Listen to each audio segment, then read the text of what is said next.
Super Supportive by Sleyca. Chapter 34. Fishing.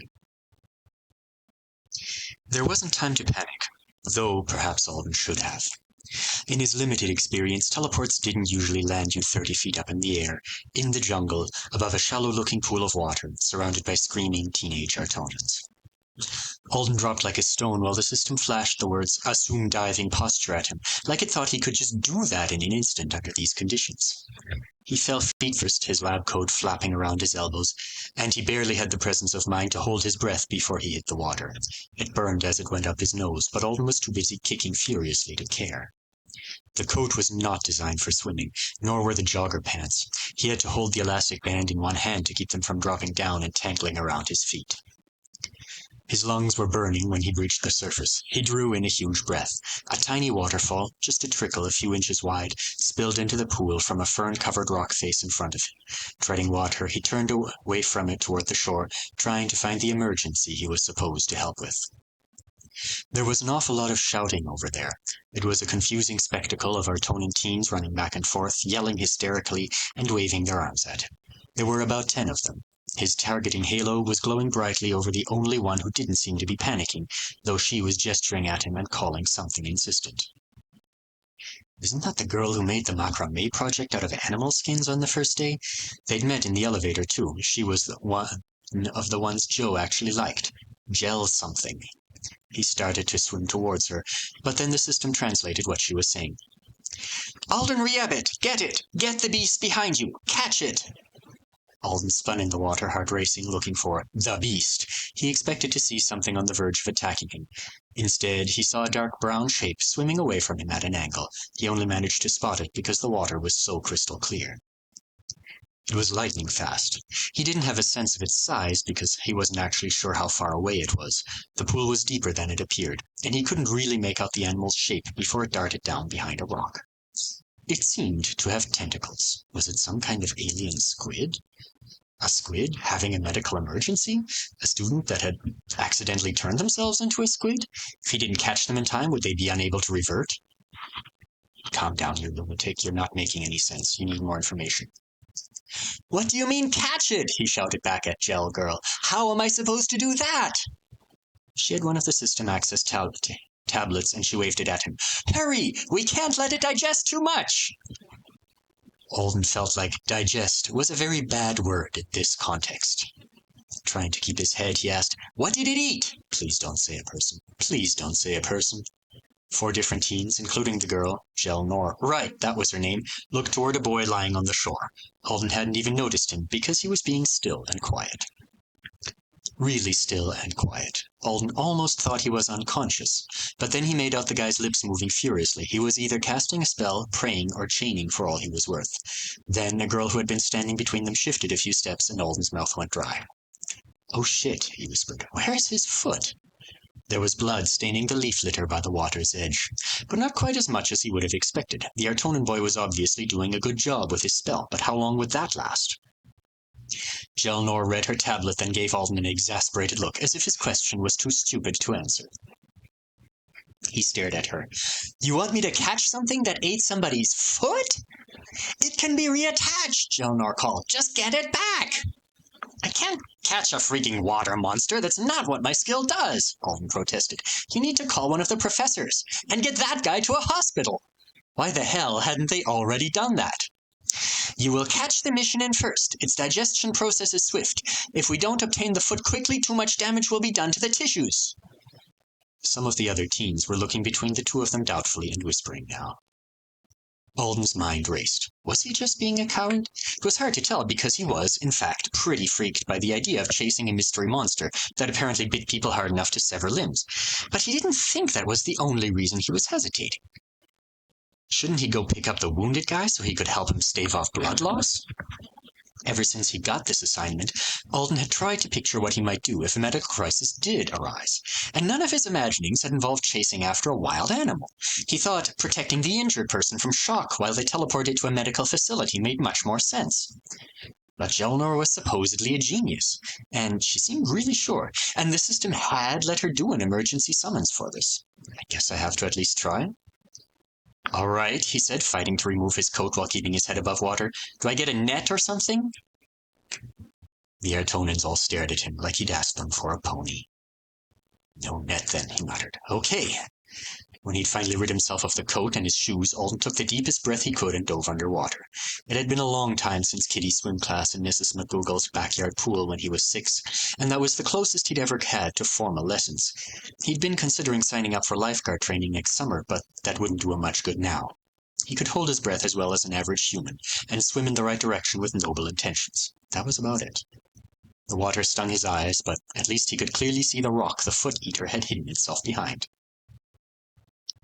His only hope was to, stick his hand behind the rock, offer it his own flesh, and hope that his skill activated when it bit down, like he was noodling for catfish?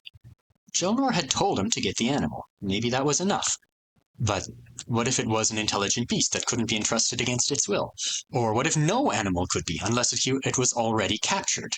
He hadn't had a chance to test that, and he hadn't actually asked Joe because it seemed like a waste of a question when his lesson time was limited. Crap, I don't know what to do. Alden had to surface for another gulp of air before he even made an attempt to catch the creature. He'd started to lose his pants again. They were in the way. Maybe he should take them off and try to use them as a lure somehow? He ignored the cries and questions from the shore and dove again. By the time he got down to the animal's hiding place, he was already hungry for air, but he kicked his legs free of the joggers and stuffed a rounded stone from the bottom of the pool into them.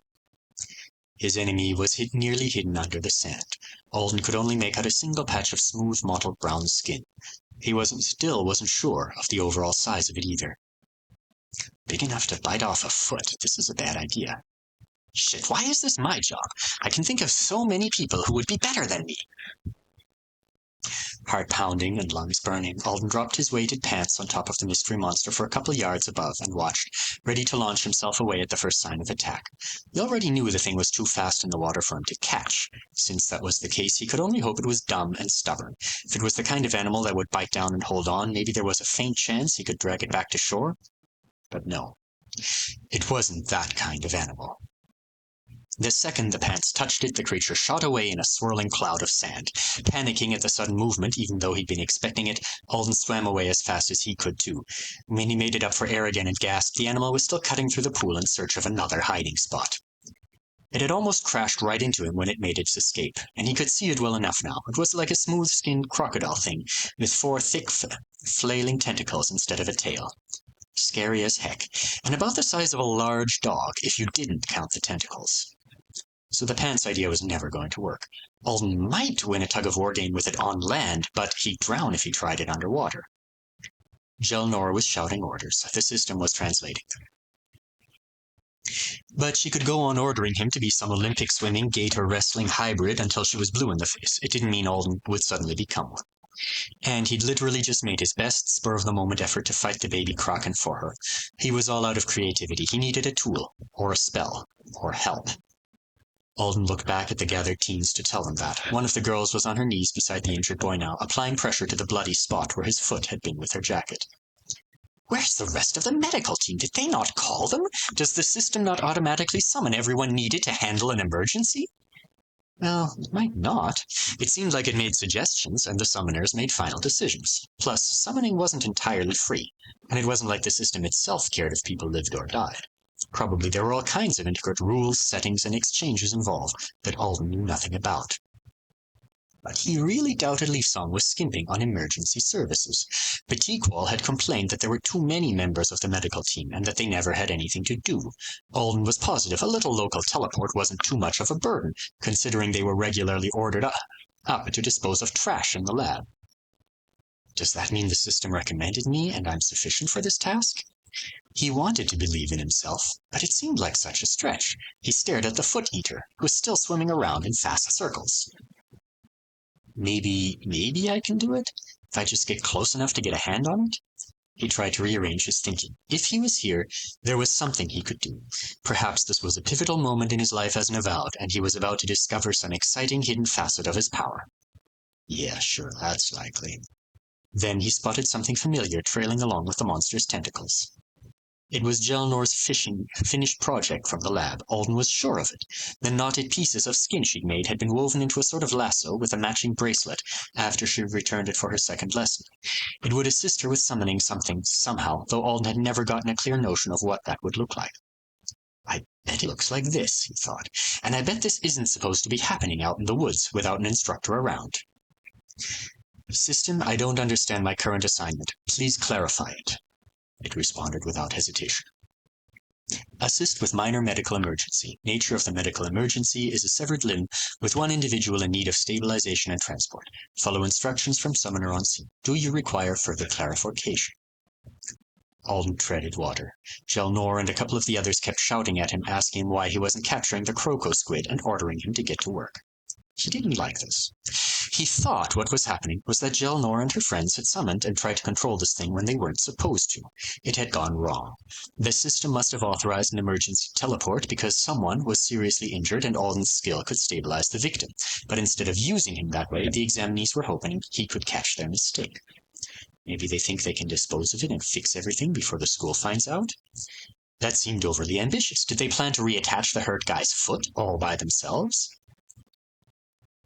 Even if they could do that, there's no way they can hide the fact that I was summoned for an emergency. I'm working for the university. They yanked me away from the lab when I was on duty there. There has to be some kind of notification for the head of the medical team, at least. Possibly, if the monster was gone, and they could persuade Alden not to mention it, they thought they could say the accident had happened some other way? That sounded dumb. But maybe they were being dumb. Surely, even genius junior wizards could be scared and stupid sometimes. A guy had lost a limb, so it clearly hadn't been a good day for good decisions. Where does that leave me, though? Time is of the essence, Alden Riebit, Gelnor shouted. You must catch it right away! If time was of the essence, then this task wasn't just unreasonable. It was impossible. The only chance they had was if the monster decided to attack Alden and his skill actively. Fortunately for him, the beast didn't seem interested in doing that. Alden swam toward the shore. As soon as he started moving, the Artonan stopped yelling at him. Maybe they thought he had a plan. He did not. He knew he couldn't afford to piss off a bunch of wizards, even untrained ones who seemed to be about his own age, but someone here had to be logical. He climbed out of the water, and they all took a step back from him. Maybe he looked angry? He was only frustrated and nervous, and it wasn't like he could do anything to them anyway. Up close, he could see that the boy on the ground was gritting his teeth now. Someone had arranged colorful gemstones in a line on top of his chest, and the kneeling girl who was applying pressure to his wound was definitely casting something. Alden looked at Gelnor. He'd thought she wasn't panicking like the others when he first dropped in, but now he realized she was just holding it in a little better. Her hands were shaking. She was still wearing the macrame bracelet that matched her lasso around one wrist. I am not capable of catching that thing, he said, trying to keep his tone firm and calm. Not quickly. Maybe I could manage it eventually, if I had time to think up some kind of trap. But if you want to get your friend's foot back in a hurry, you have to summon someone else. She stared at a spot over his shoulder. You must capture it, she said in a voice that trembled. I have summoned you here, and I command... The guy standing nearest her grabbed her by the arm. Don't! His voice was harsh. But we have to... If the task is truly impossible and you try to enforce it that way, he can request arbitration, he snapped. Being denied admission to Leafsong is not as serious as being charged with contract abuse. I agree, a girl added, glancing nervously at Alden. My family would disown me if I was involved in that kind of scandal. If you formally enforce after summoning under false pretenses, I'll report it myself. Cowards, someone else spat. Maybe you two don't need a scholarship to a good school, but I...